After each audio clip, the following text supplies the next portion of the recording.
Bueno, estaba yo dando la bienvenida en las distintas plataformas a esta última conferencia del año 2024 en el Centro Astronómico Clavius y para varias caras aquí conocidas que conocen bien esta tradición de cómo cerramos nosotros los ciclos de conferencia de invierno. Para los que son nuevos, bueno, habría que decir que esta conferencia siempre tiene el mismo título, La Estrella de Belén, y es una tradición que lleva creo que más de 20 años, iniciada por el fundador del Centro Astronómico Clavius de la Ibero, que fue el ingeniero Alejandro de León de la Barra y del Río, quien empezó esta tradición de hablar de esta estrella, probablemente la estrella más famosa de México, y además es una estrella que pues no sabemos qué era, ¿no? Es una estrella muy misteriosa y justamente, si bien la conferencia es todos los años el mismo título, algo que nos han dicho las personas que, por ejemplo, Luis, que me parece que ha visto muchas de estas conferencias, que si bien el título siempre es el mismo, la estrella de Belén, pues el tratamiento que se le ha dado al tema ha sido desde distintos ángulos.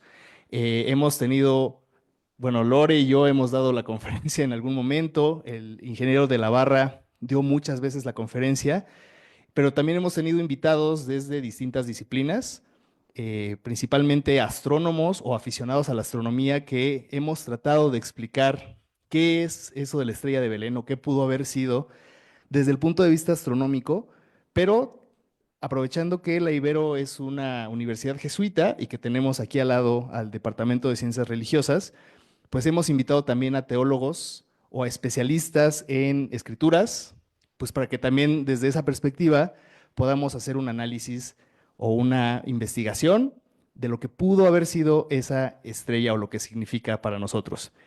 Entonces, para mí es un gran honor el día de hoy tener aquí con nosotros a Jorge Piedad Sánchez. Jorge, muchísimas gracias por Gracias a ustedes. acompañarnos. Para quienes no conozcan a Jorge, Jorge fue mi profesor de literatura sapiencial, de profetas. Es un especialista en Sagrada Escritura.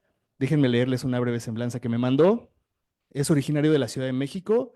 Estudió filosofía en la Universidad Pontificia de México, teología en la Universidad Gregoriana de Roma. Es especialista en Sagrada Escritura por el Pontificio Instituto Bíblico de Roma. Tiene un posgrado en Psicología Social por la ESCA de Barcelona. Es autor de varios artículos de investigación bíblica, autor del libro Poesía y Sabiduría de Israel. Fue presidente de la UITCAM, Unión de Universidades Católicas de México, y actualmente es director de vinculación académica en el IFTIM.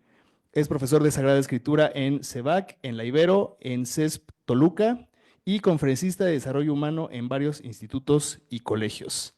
Entonces, Jorge, pues es tuyo el público y al final, además de que nos gustaría que nos dieras el favor de a lo mejor aclarar algunas de nuestras dudas. Después tendremos, como saben, tradicionalmente, arriba en el observatorio tenemos un pequeño cóctel, ¿no? Para celebrar. Entonces, arriba podremos seguir platicando con Jorge.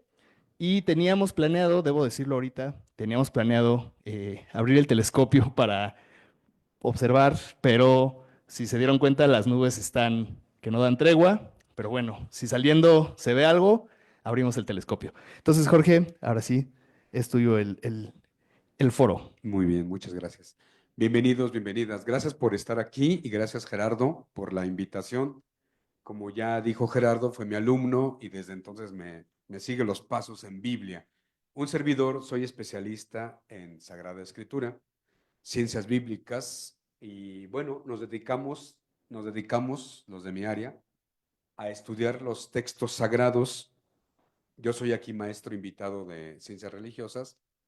Y por eso me ha invitado Gerardo también a colaborar con este tema de la estrella de Belén.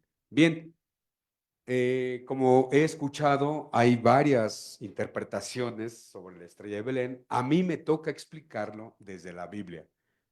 La estrella de Belén viene de la Biblia, ¿sí o no? O sea, no viene de otro lado, de la Biblia. A uno como exégeta nos toca explicar qué es la estrella de Belén. Bien, vamos a empezar. Vamos a empezar. Primero, miren, les pongo el texto. A ver si pueden quitar esta. Ahí ándale. Ah, miren, voy a poner el texto, una traducción, de donde aparece en la Biblia la estrella de Belén. Dice así: cuando nació Jesús en Belén de Judea, ¿sí?, bajo el reinado de Herodes, unos magos de Oriente se presentaron en Jerusalén y preguntaron: ¿dónde está el rey de los judíos que acaba de nacer? Porque vimos su estrella. Sí, no te preocupes. Ok. Porque vimos su estrella en Oriente y hemos venido a adorarlo. Ahí está, su estrella en Oriente. Al enterarse el rey Herodes se asustó y con él toda Jerusalén. Se asustaron. Entonces reunió a todos los sumos sacerdotes y a los escribas del pueblo para preguntarles en qué lugar debía nacer el Mesías. En Belén de Judea le respondieron: porque así está escrito por el profeta: y tú, Belén, tierra de Judá, ciertamente no eres la menor entre las principales ciudades de Judá, porque de ti surgirá un caudillo que será el pastor de mi pueblo Israel. Digamos.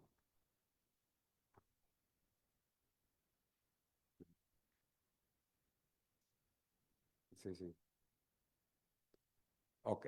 Herodes mandó llamar secretamente a los magos y después de averiguar con precisión la fecha en que había aparecido la estrella, los envió a Belén diciéndoles: vayan e infórmense cuidadosamente acerca del niño y cuando lo hayan encontrado avísenme para que yo también vaya a rendirle homenaje.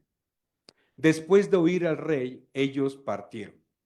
La estrella que habían visto en Oriente los precedía hasta que se detuvo en el lugar donde estaba el niño.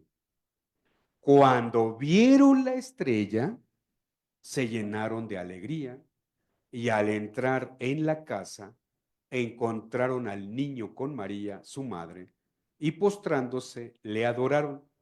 Luego abrieron sus cofres, le ofrecieron dones de oro, incienso y mirra, y como recibieron en sueños la advertencia de no regresar al palacio de Herodes, volvieron a su tierra por otro camino. Este es el texto donde aparece la estrella. Lo acabamos de escuchar. Bueno, vamos a empezar a explicar el texto y qué está diciendo el autor sagrado sobre la estrella. Bueno, primero déjenme presentarles. Estamos leyendo al Evangelio de Mateo. Es el único evangelio que trae la estrella. Lucas no la trae, Marcos no la trae, Juan no la trae. Es una tradición netamente mateana. Está solamente en el Evangelio de Mateo. Tenemos que preguntarle a Mateo por qué puso la estrella, ya que no aparece en los demás autores de los evangelios. Esa es la labor de investigación.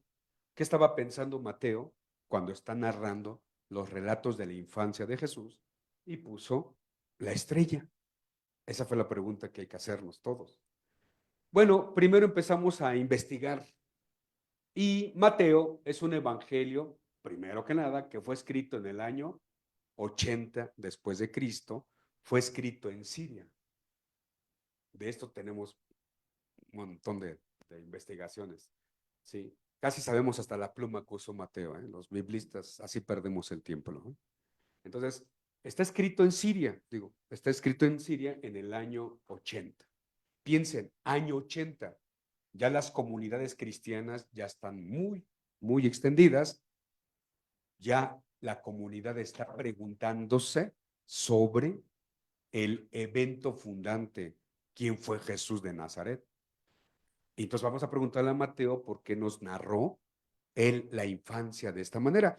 Ustedes recordarán que Lucas tiene otra versión. Dice que llegaron los que pastores y vieron al niño envuelto en pañales, acostado en un pesebre. Esa es la versión de quién, de Lucas. Mateo, ya vieron, tiene otra versión.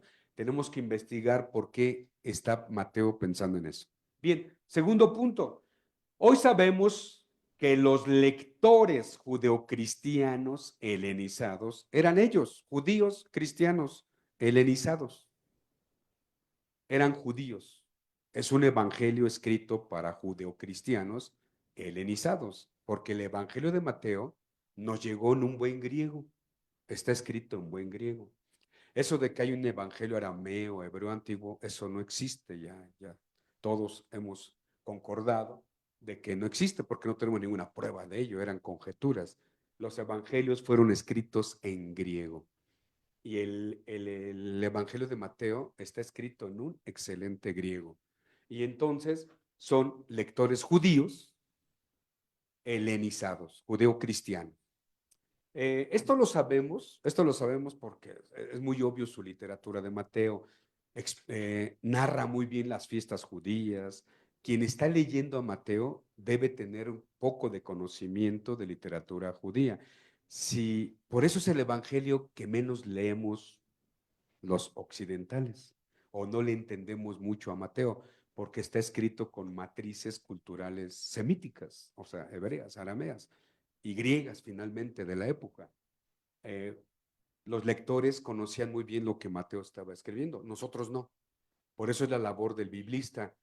Todos los que leyeron a Mateo en su época le entendían, nosotros no, porque no somos judíos, no sabemos hebreo, ni arameo, ni griego bíblico, tenemos que ponernos a qué, a estudiar qué está diciendo el autor sagrado. Muy bien, el otro punto es la finalidad del evangelio. ¿Qué quería Mateo enseñarnos? Que Jesús de Nazaret es el Cristo, el ungido, el Mesías para sus lectores judíos. Hoy sabemos que Mateo dice, quiero confirmar que su opción por seguir a Jesús es real. Él es el Cristo. Por eso Mateo es el que más cita el Antiguo Testamento. Se han preguntado, si es que han tomado la Biblia, no lo sé, el primer evangelio en la Biblia, ¿cuál es? Es Mateo. No es un orden cronológico, es un orden teológico. Las primitivas comunidades cristianas pusieron a Mateo porque es el libro bisagra, Mateo, o sea, une el Antiguo Testamento con el Nuevo. Mateo es el que más cita el Antiguo Testamento. Entonces, por eso digo, si saben un poco de literatura judía bíblica, se van a dar cuenta que Mateo está dialogando con el Antiguo Testamento. Es el que más cita el Antiguo Testamento. Y otra finalidad de Mateo es, quiero que conozcas la solidez de las enseñanzas que hemos recibido. Si eres creyente, lea Mateo y te va a demostrar la solidez de las enseñanzas que hemos recibido. No es la vida de Jesús, por favor, o sea, ya está superadísimo desde 1800 que buscaban la vida de Jesús en los evangelios, no, por favor. Los evangelios no fueron escritos para conocer a Jesús. Los evangelios fueron escritos para darle solidez a lo que ya aprendí de él, las enseñanzas. Muy bien, es a grosso modo porque vamos a estudiar a Mateo, vamos a meternos un poco en la investigación de por qué puso la estrella, qué tenía en mente Mateo al narrarnos, como lo acabamos de leer, la estrella Mateo. Ok, vamos a ver. Adelante, por favor. Muy bien. Bueno, sí, no te preocupes. Adelante, adelante. Miren, Mateo, desde un principio, estamos en el capítulo 2 que leímos, vamos iniciando a Mateo. Mateo desde un principio nos demuestra la esencia humano-divina de Jesús. Cuando leemos el texto que acabo de presentarles, donde está la estrella, vean, Mateo desde el principio te atiborra de títulos cristológicos. Nació Jesús en Belén. ¿Dónde está el rey de los judíos que ha nacido? Es rey. Hemos venido a adorarle. Usa el verbo proskineo. Proskineo es exclusivo en el mundo griego para venerar a Dios. Acuérdense que los griegos tienen palabras específicas para determinar ciertas realidades. La palabra prosquineo es exclusiva de las divinidades en el mundo griego. Entonces Mateo dice que los magos vienen a adorarle, usa el verbo prosquineo. Se informó en dónde había de nacer el Cristo, el ungido, el Mesías. De ti, Belén, saldrá un caudillo. Jesús es un caudillo, es el Cristo, es el Dios, es el Rey, es un humano, Jesús. Indaguen cuidadosamente sobre el niño, su humanidad. Es un niño, ¿ven? No es un semidios, es un niño, una personita, es Dios humanado. Mateo empezó a contarnos primero la cristología. ¿Quién es Jesús?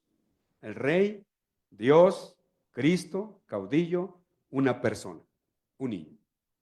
Ven, este texto es muy interesante porque ya Mateo, ven, sus comunidades ya conocían todo esto. No es como Marcos. Marcos es el primer evangelio y si leen a Marcos, la pregunta que se la pasa haciendo Marcos es, ¿quién es este hombre? Lean a Marcos y ¿quién es este hombre? ¿Quién es este hombre?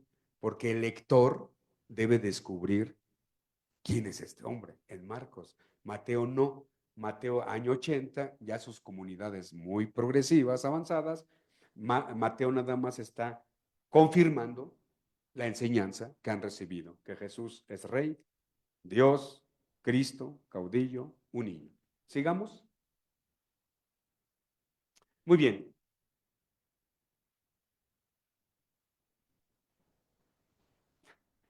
Ok. Sí. Vamos a ver esto que acabamos de presentar se llama texto programático.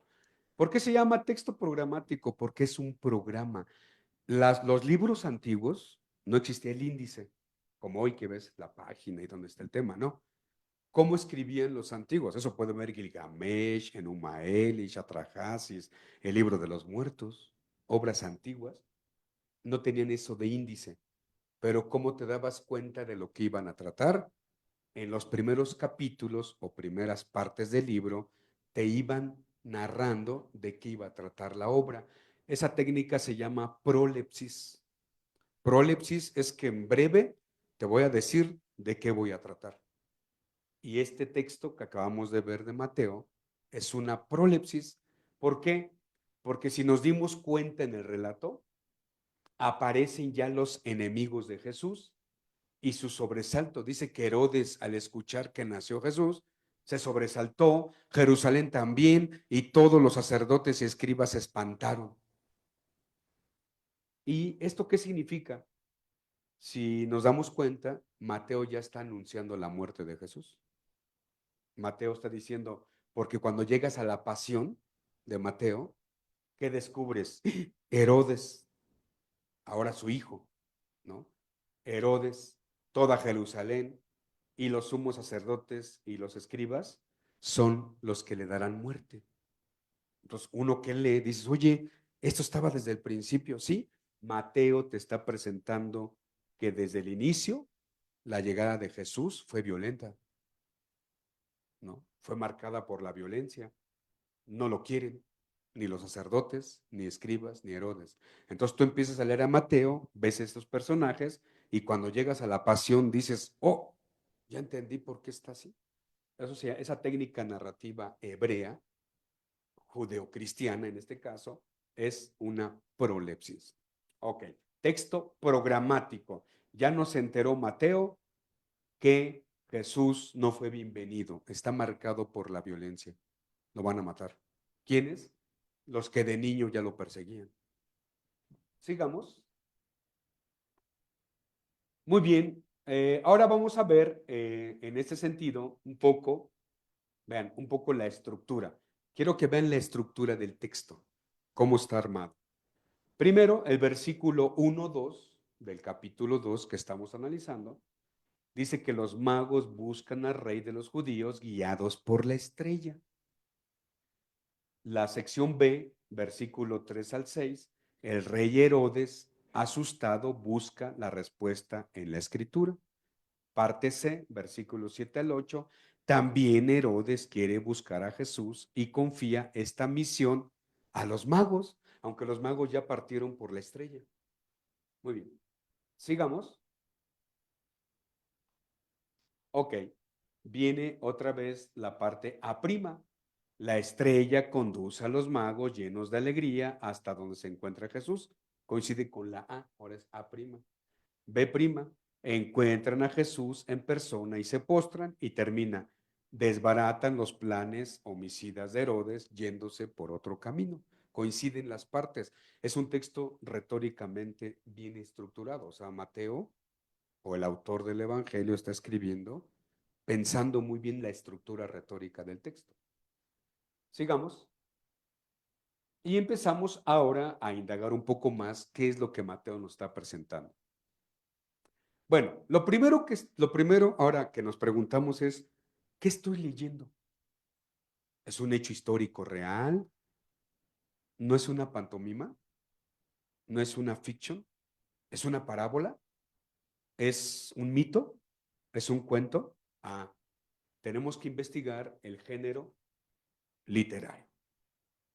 Deben saber que la Biblia está escrita a través de géneros literarios y hay muchos géneros literarios antiguos. Pues bueno, el género literario de este texto que acabamos de leer se llama Midrash.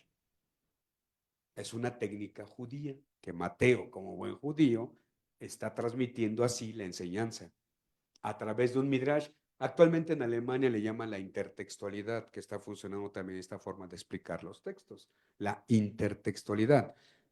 Es decir, se ve que Mateo está catequizando a su comunidad y está tomando textos del Antiguo Testamento para corroborar algo que está viendo presente. O sea, es como una tesis, vaya. Cuando tú haces tu tesis, estás citando autores, ¿no? Que quizá ese autor nunca imaginó que lo ibas a citar para tu tesis. Eso se llama intertextualidad o Midrash, en este caso Midrash porque va a citar el Antiguo Testamento. ¿Qué estamos leyendo? Un Midrash. ¿Qué es un Midrash entonces? Es una reactualización continuada de la palabra de Dios, llamada en hebreo Midrash, de la raíz hebrea Darash. Darash en hebreo significa buscar, indagar, investigar. Es una técnica judía y se concretiza y se concreta en las obras literarias llamadas Midrashim. Es una clasificación judía, los Midrashim. Dicho de otra forma, el Midrash es una reflexión sobre la escritura y una actualización del dato bíblico en función de la situación presente. Esta reflexión se realizó en dos direcciones. Veamos. Uno, vamos a ver el Midrash.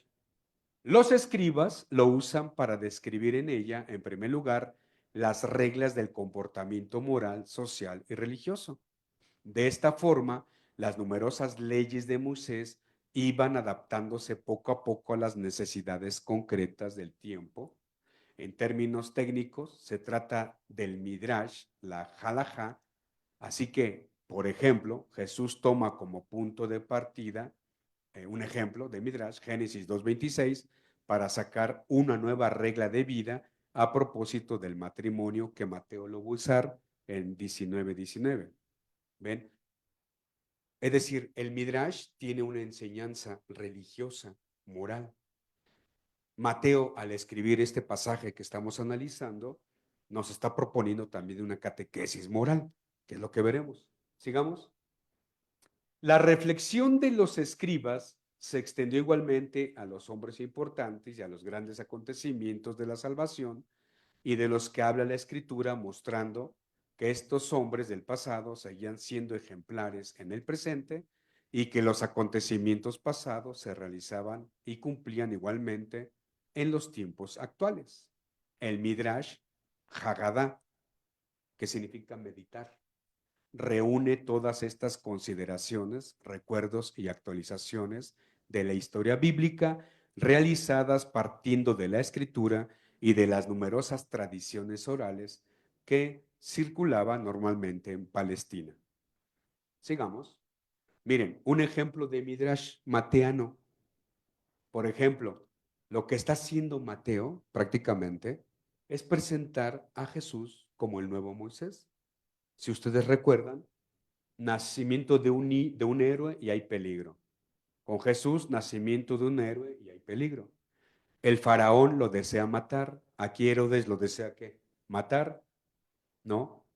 El faraón mató a muchos inocentes. Si leen Éxodo, ya el faraón mató a muchos inocentes. Y aquí Herodes mata también a los inocentes, a los pequeños. Moisés es escondido. Jesús también va a ser escondido en Mateo.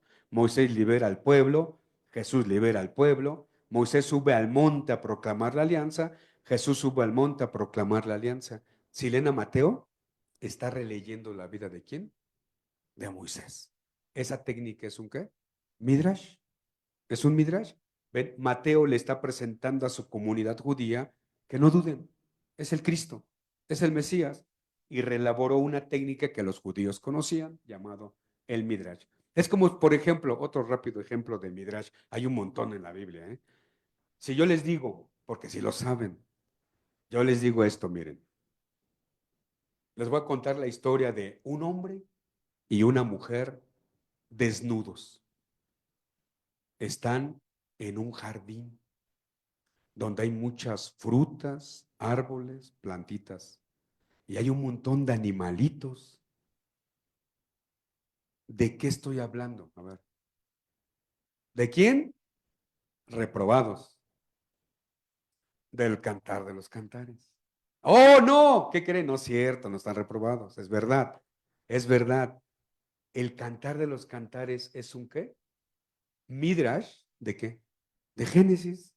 Si leen cantar de los cantares y Génesis, oye, sí es cierto, el amado, la amada, el jardín, animales, el agua, las plantas, y están solitos, el amado y la amada, el Dodí, la Calá, es Adán y Eva.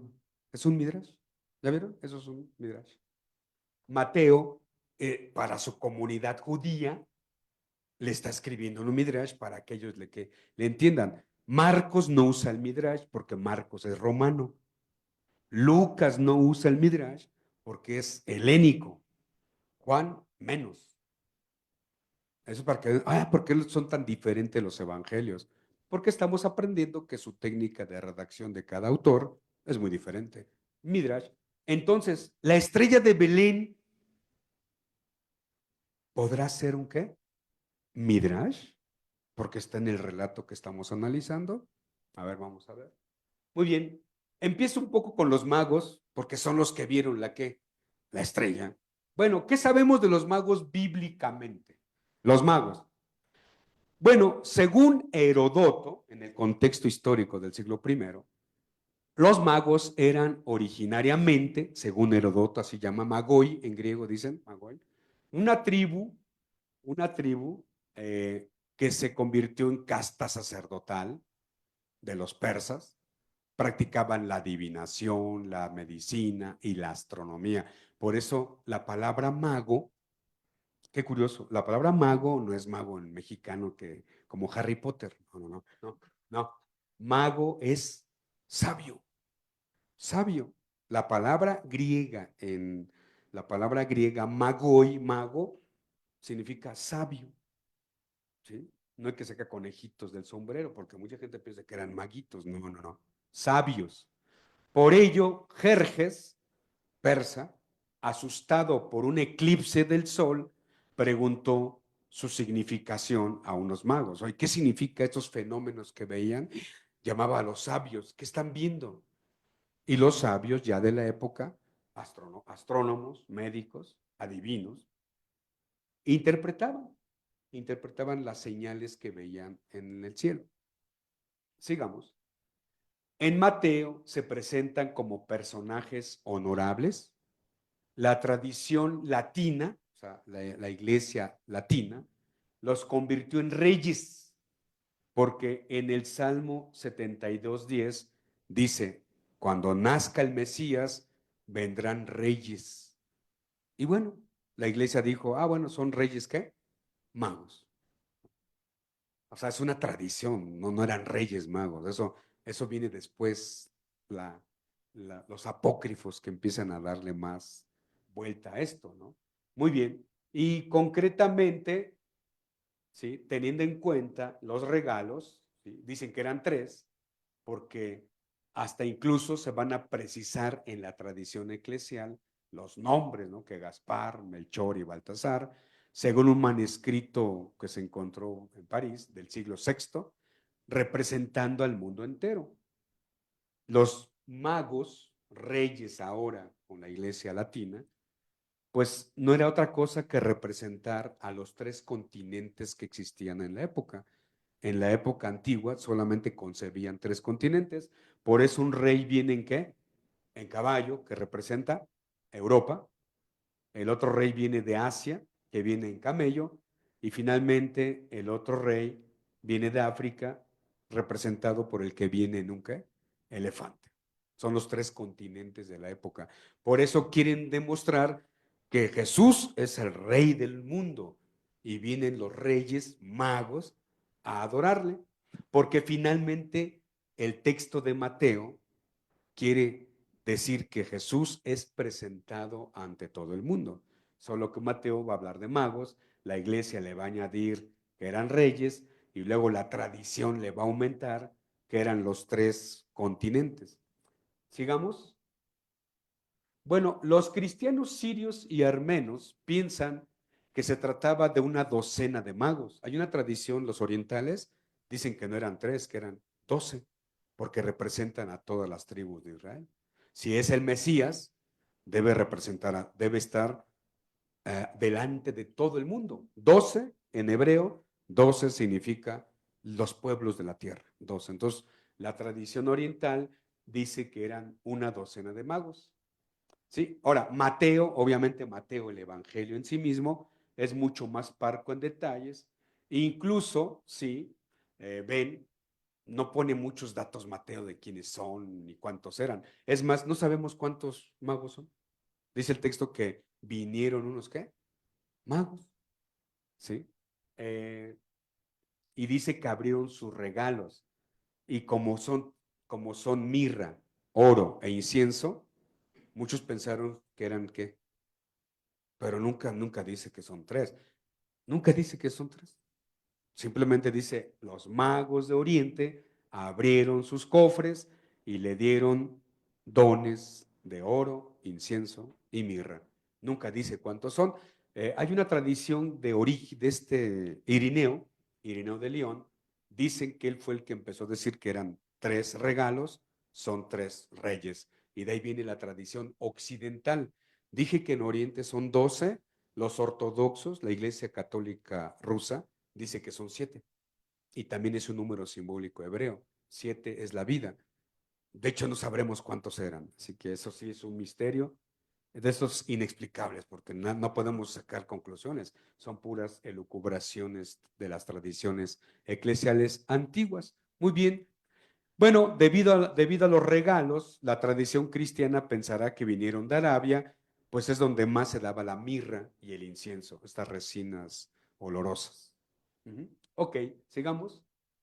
Otra finalidad de tipo polémico existe también en el relato de que Herodes y Jerusalén con él no reconocen al Mesías y le ponen una trampa. Por el contrario, los magos extranjeros, símbolos de las naciones paganas, son los primeros que vienen a adorar al Salvador. Esto es evidentemente uno de los temas preferidos de Mateo, que los extranjeros, magos, vengan, en este caso representan a los paganos, vengan a reconocer a Jesús. El Mesías inaugura una fe abierta a todos los pueblos, ¿sí? Con el mismo verbo utilizado para postrarse, prosquineo, en toda la literatura bíblica se da a entender que los pueblos de la tierra reconocerán a Jesús. Entonces la función de los magos en este Midrash es presentar a Jesús como rey de todas las naciones. Esto en cuanto a los magos. Sigamos.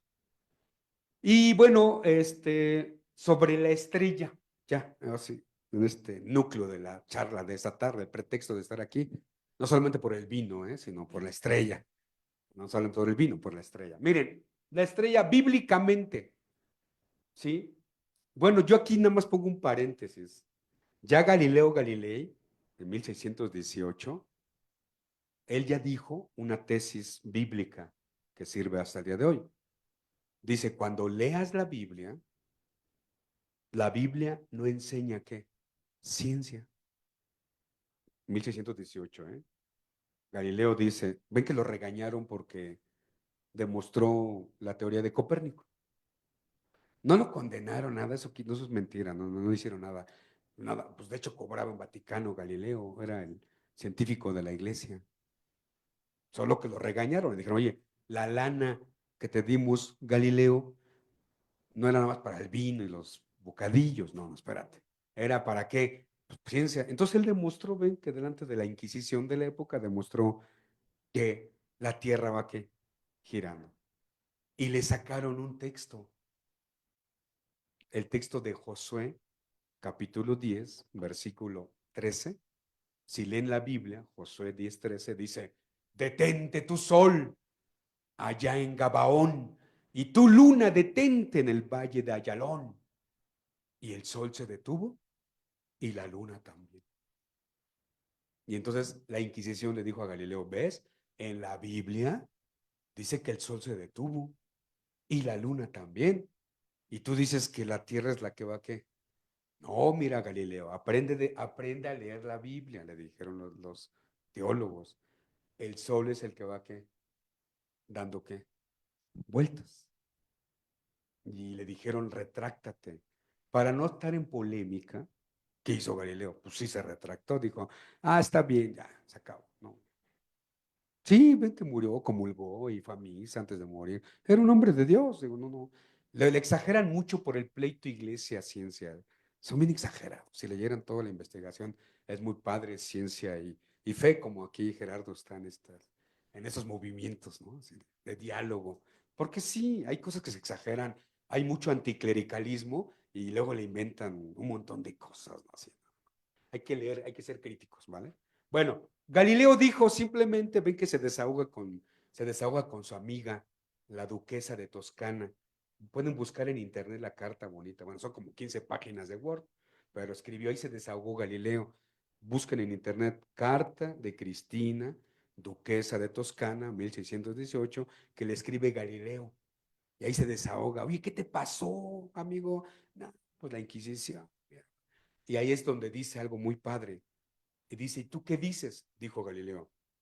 La Biblia no enseña si la tierra es plana, un esférico,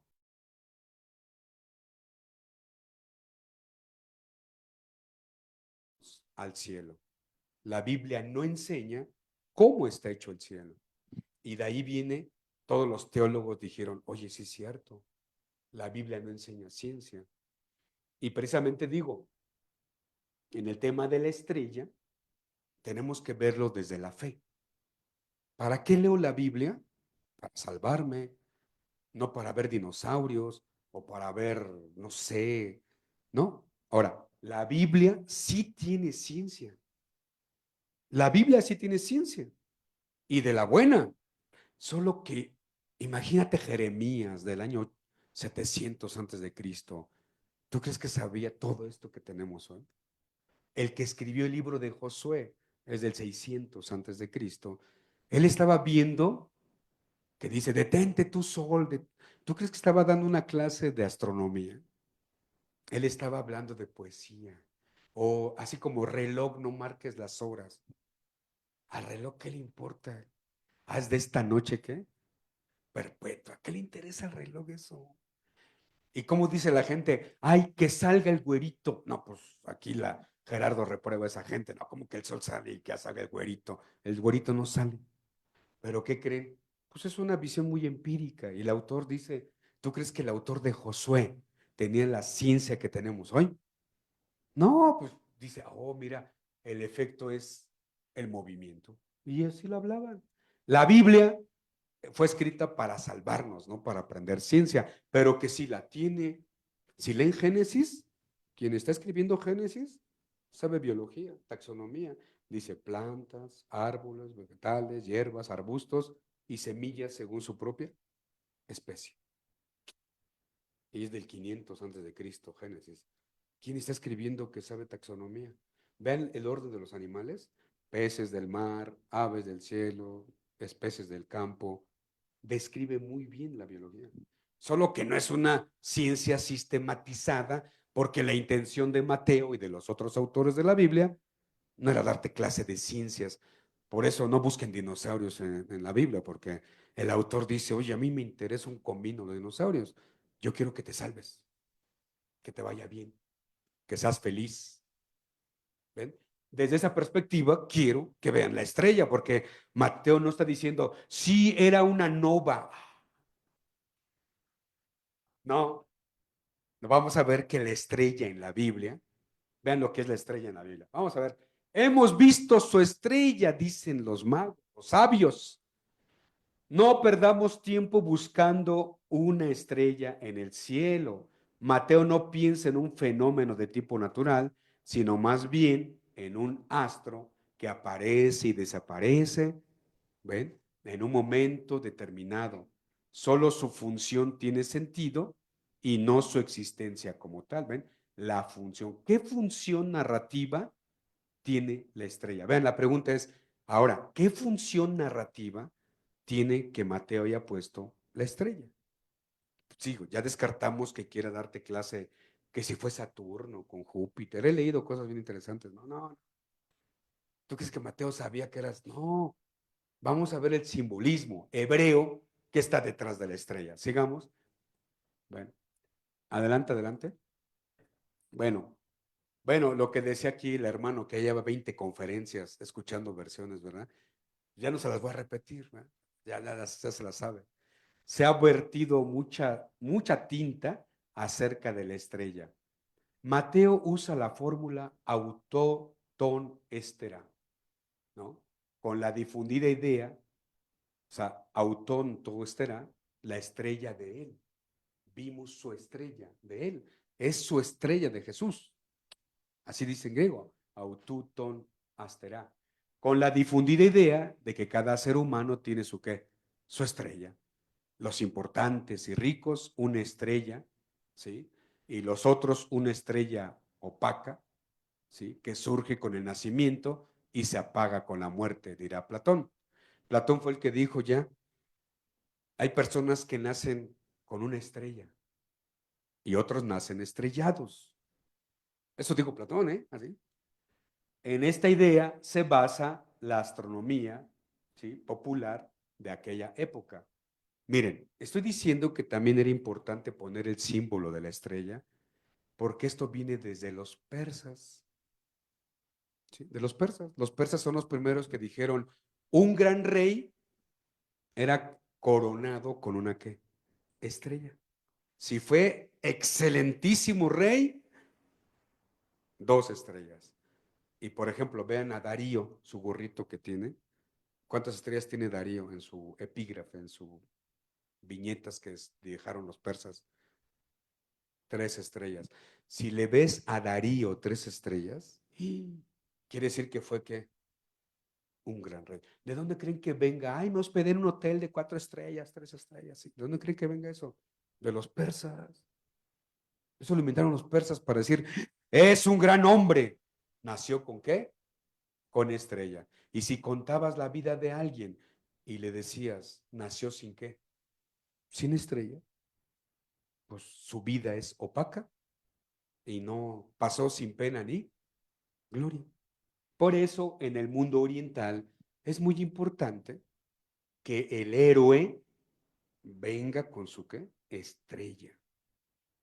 Ahora entienden, si Jesús, el gran caudillo, el Mesías, en el lenguaje de Mateo oriental, salud, salud, no le pone estrella, hubieran dicho todos, bueno, pues eso, cualquiera, es correcto, ándale, cualquiera.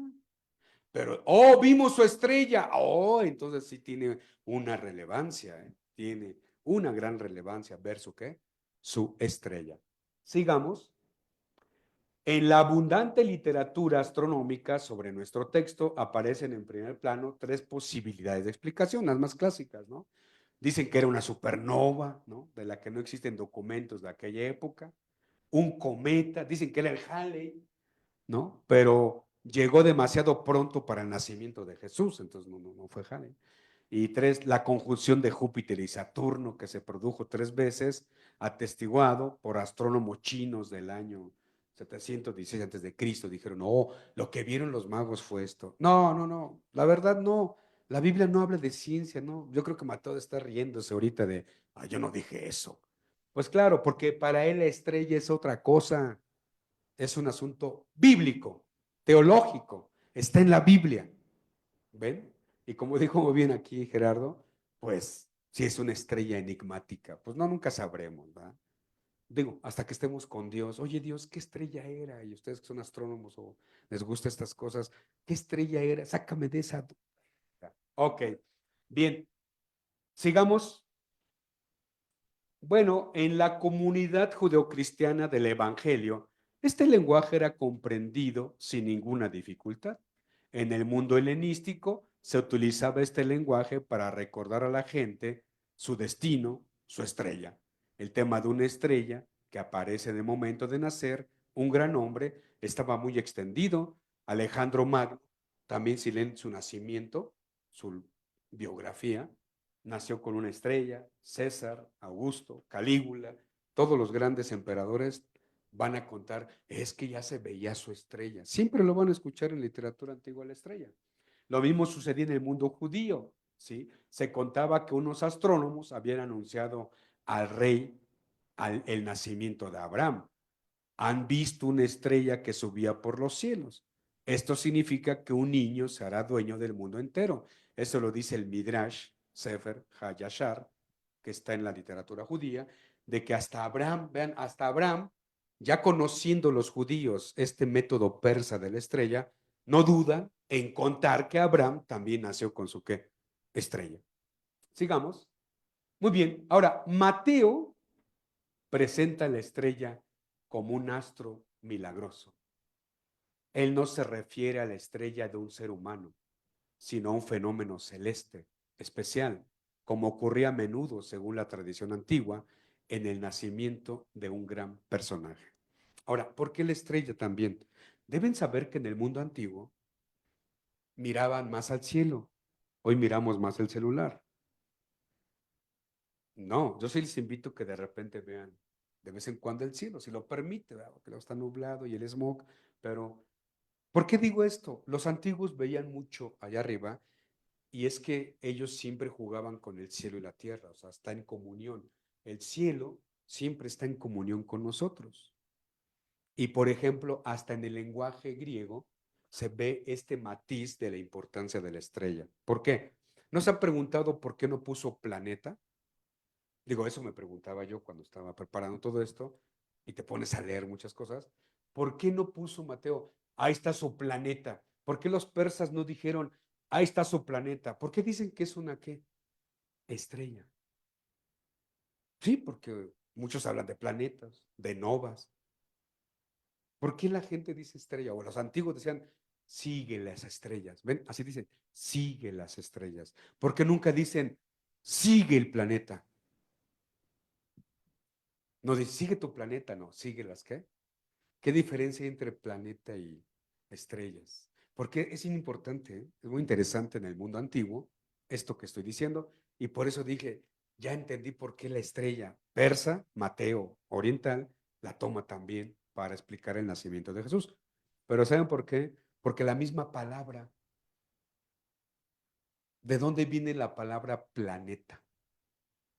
Digo, no es examen de astronomía, pero bueno, ¿de dónde viene la palabra planeta? Ah, pero ¿de dónde viene exactamente?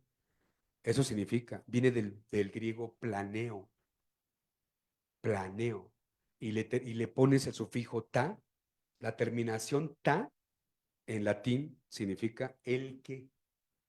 Entonces, planeta, el que qué, el que vagabundea, el que va qué, errante.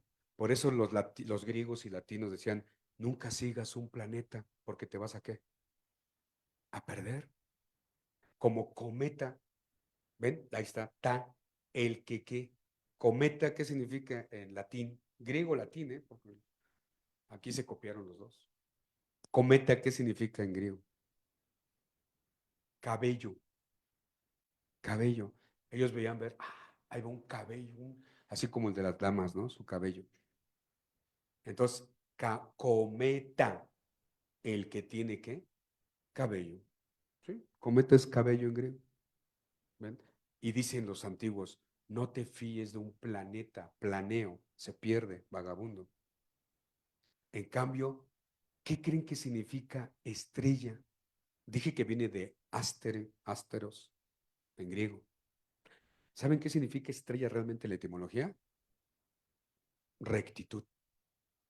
O sea, sigue adelante, no te pierdes. Eso significa en griego antiguo, asteros, síguelo. Fue cuando dije, oye, pues la estrella tiene hasta la raíz antigua de, sigue una estrella, ¿no te vas a qué? A perder. ¿Ya vieron? Entonces, tiene esa teología también el texto. El significado de la estrella en Mateo va por aquí, porque está usando ese vocabulario de los antiguos. Entonces, no sigan planetas, sigan las estrellas, que no te vas a qué? A perder. ¿Sí? Muy bien. Esto por lo que estamos diciendo. Adelante. En efecto, la estrella en el Midrash del rey, ¿sí? Pues el rey Mesías, hay un texto precisamente bíblico de Números 24:17, dice, de Jacob sube una estrella, de Israel surge un cetro. Ha sido traducido en la Biblia griega de la manera siguiente. Ven, un astro subirá a Jacob y un hombre surgirá de Israel. El Targum palestino precisa todavía más. Un rey se levantará de la casa de Jacob y un salvador de la casa de Israel.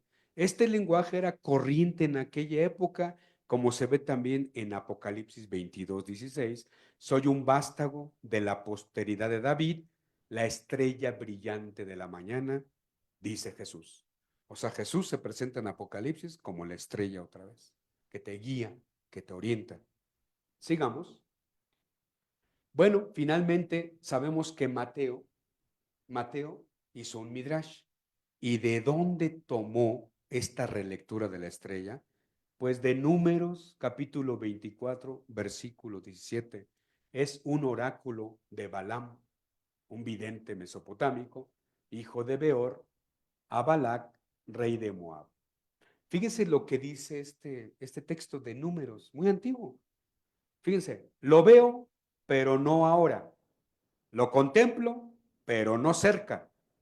Una estrella saldrá de Jacob y un cetro se levantará de Israel, que aplastará la frente de Moab y derrumbará a todos los hijos de Sed.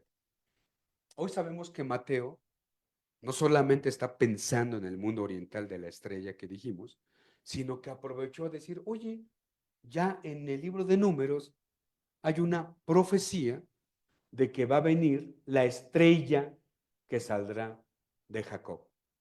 Por eso el pueblo de Israel, ¿cómo tienen su bandera? ¿Qué tiene como logotipo su bandera de los israelitas? La estrella de David, la guía, la rectitud. ¿Ven? Eso es en su simbología. La estrella, ¿ven? Es teológico la estrella. Está en la Biblia y debe ser leído desde el texto sagrado.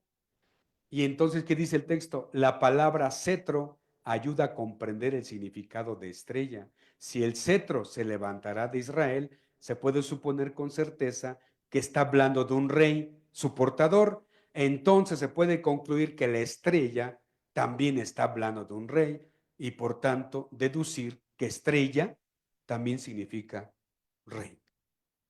Ha nacido el rey y vimos su qué, su estrella. Interesante. ¿Ven? Esto en el ámbito exegético. A mí me preguntó Gerardo, ¿qué es la estrella en la Biblia? Y es lo que hemos investigado. Sigamos.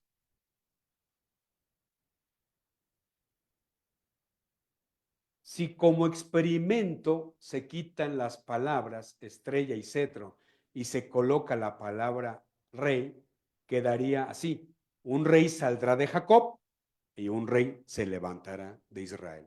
Tradúzcanlo así. Cuando dice saldrá de Jacob, Mateo habla de Jesús, que es el rey máximo, el rey supremo. Así se puede advertir que la estrella está hablando del mesianismo y del reinado de Jesús. Esta abrumadora confianza en el éxito del buen propósito de Dios persiste en la teología cristiana. La venida del gobierno de Dios al mundo que Él hizo no puede ser impedida ni desviada por intrigas ni por artimañas de reyes gobernantes, como dijo el texto, Herodes, los escribas y los sacerdotes que ya gobernaban Jerusalén. Sigamos. Conclusión. Bueno, los sabios eran los científicos extranjeros, ¿sí? Saben augurar el nacimiento del Mesías. El pueblo de Israel, junto a su rey Herodes, se asustaron. Los magos se alegraron al ver la estrella como gran señal en el cielo. Eso es muy interesante. Si leen el texto otra vez de Mateo, dice que se alegraron al ver la estrella que se postró en la casa donde estaba el niño. Qué curioso, nunca dice que se alegraron por ver a quién, al niño. No dice el texto que se alegraron a ver al niño. Dice que se alegraron cuando vieron que la estrella se paró en la casa donde vieron al niño con su madre.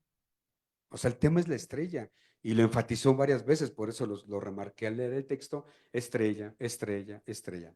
5 veces aparece la palabra estrella en este corto texto. Díganme si no tenía interés Mateo en presentar la estrella. Y claro que sí, sus lectores están convencidos, sí, tiene estrella, es el Mesías. Era la catequesis. Si no le ponen estrella, pues no es nadie.